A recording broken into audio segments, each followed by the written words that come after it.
Now, the opposite of cheap grace is costly grace. Costly grace is in the light of what Christ has done for us. How should we live our lives for Him? We should deny ourselves, take up our cross, and follow Him. And that's costly grace. When you deny yourself, you're saying yes to God, saying, what do you want from me? Look at this. Paul described one of the effects of his transforming grace in his letter to Titus.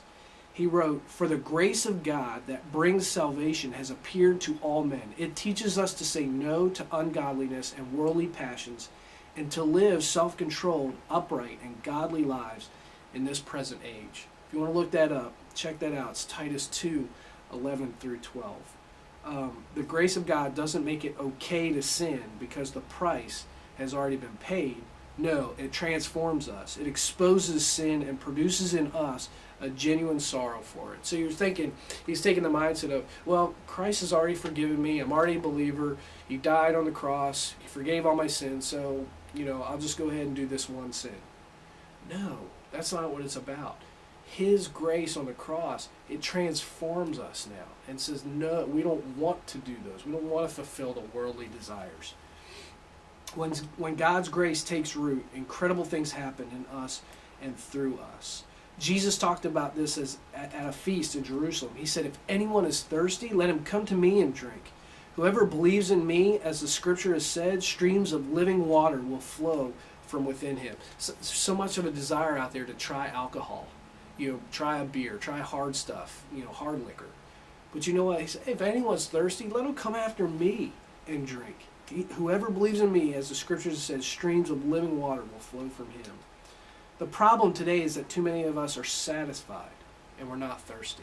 Isn't that true? I'm wondering, I think, how many of you students, we're not thirsty. We're not thirsty to go after God. We need to get that back. Here's the main crux. Costly grace should cause us to thirst to know God better.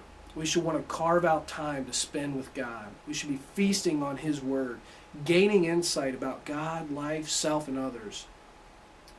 We should want an intensity about the right things, identifying the right enemies, a heart of thankfulness, willingness to listen to God, glad obedience, enjoying the adventure of faith, and taking risks in obedience, practical service to help people, our personality that is spirit purged and spirit inspired.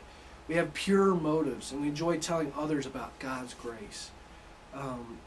As we go to our time of journaling, think about grace. We throw that term around a lot, but think of it. Are we cheapening His grace, or are we living as such that it costs us, thankfully, because it cost Him? And so here's the thing. Number one, grab your pen and paper, pause it after each question, and take time to write the response. Describe the differences between cheap grace and costly grace. Consider this: response to sin, love for God, obedience, relationships with believers, and desires for others to know Christ. Okay? Number two, when, where, and how have you seen grace treated as an unlimited credit card? What were the results in people's lives, especially yours?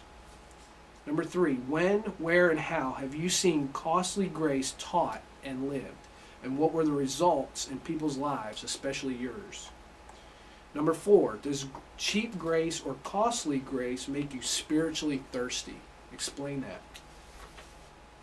Number five, which is honestly more attractive to you, cheap grace or costly grace? Explain.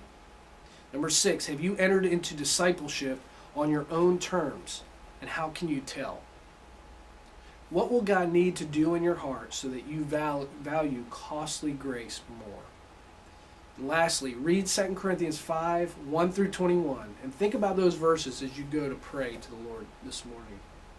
And lastly, memorize these verses, Psalm 56, 3 through 4. That's day 13. Really think about grace. Is it cheap grace or costly grace for you?